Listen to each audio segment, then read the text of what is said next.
வணக்கம். சாவித்ரி சமையலுக்கு உங்களை வரவேற்கிறேன். இப்போ அருமையான சுவையில் அரைக்கீரை வச்சு பருப்பு வடை தாங்க செய்ய போகிறோம்.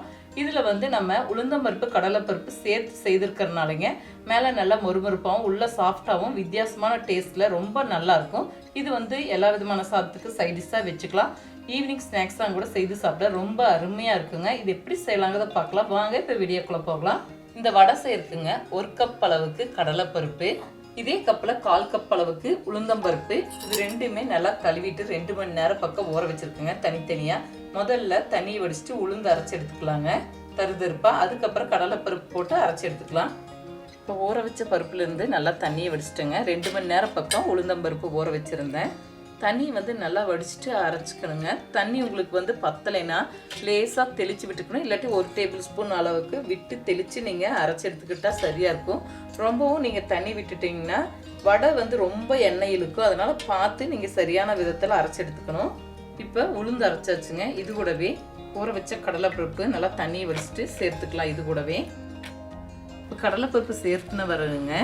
அடியில் இருக்கிற உளுந்தை எல்லாமே இந்த ஒன்று சேர இந்த மாதிரி நல்லா கலந்துட்டு அரைச்சோன்னா உங்களுக்கு எல்லாம் ஒன்று சேர நல்லா அரைப்பட்டு வந்துடும். பருப்பு இந்த அளவுக்கு கொஞ்சம் தருதருப்பாக அரைச்சிருக்குங்க. 1-2 பருப்பு முழுசாக இருந்தால் தவறு கிடையாதுங்க. வடைக்கு நல்லா தான் இருக்கும். இதை ஒரு பாத்திரத்துக்கு மாற்றிக்கலாங்க. இப்போ வடைக்கு தேவையான அளவுக்கு உப்பு, இது கூடவே 1 டீஸ்பூன் சோம்பு. சோம்பு ஒரு சிலர் விருப்பப்படலைன்னா சீரகம் சேர்த்துக்கலாம். பெரிய வெங்காயம் 1 பொடியாக நறுக்கி வச்சுருக்கேன், இதையும் சேர்த்துக்கலாம். காரத்துக்கு 2 பச்சை மிளகாய் பொடி பொடியாக நறுக்கி வச்சுருக்கேங்க. நீங்கள் உங்கள் காரத்துக்கு தகுந்தளவு மிளகாய் சேர்த்துக்கலாம். சிறிதளவு கருவேப்பிலை, 5-6 பூண்டு பல் பொடி பொடியாக நறுக்கி வச்சுருக்கேங்க, இதையும் சேர்த்துக்கலாம். நீங்கள் நல்லா 1-2 தட்டியும் கூட சேர்த்துக்கலாம். 1/2 டீஸ்பூன் பெருங்காயத்தூள், இது கூடவே அரைக்கீரை பொடியாக நறுக்கி வச்சுருக்கேங்க. நல்லா சுத்தம் செய்து கழுவி எடுத்து வச்சுருக்கேன், இதையும் சேர்த்துக்கலாம்.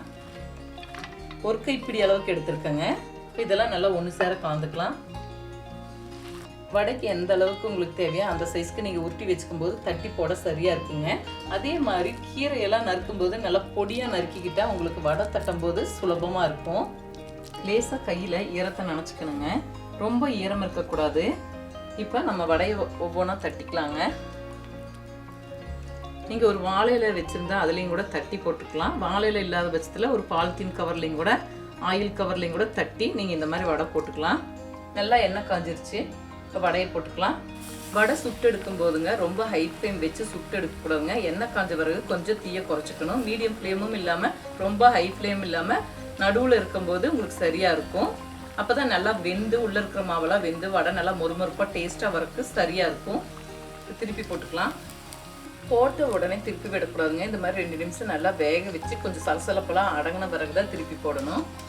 இப்போ வடை நல்லா வெந்துருச்சுங்க. 2 பக்கம் நல்லா திருப்பி போட்டு வேக வச்சு எடுத்துட்டோம். இந்த அளவுக்கு செவந்து வரும்போது எடுக்கும்போது சரியாக இருக்குங்க. ரொம்பவும் செவக்க விட்டுட்டா வடை எடுத்து போடும்போது கருகின மாதிரி இருக்கும். பாருங்கள், மேலே நல்லா மொறுமொறுப்பாகவும் உள்ள நல்லா சாஃப்டாகவும் இருக்கும்.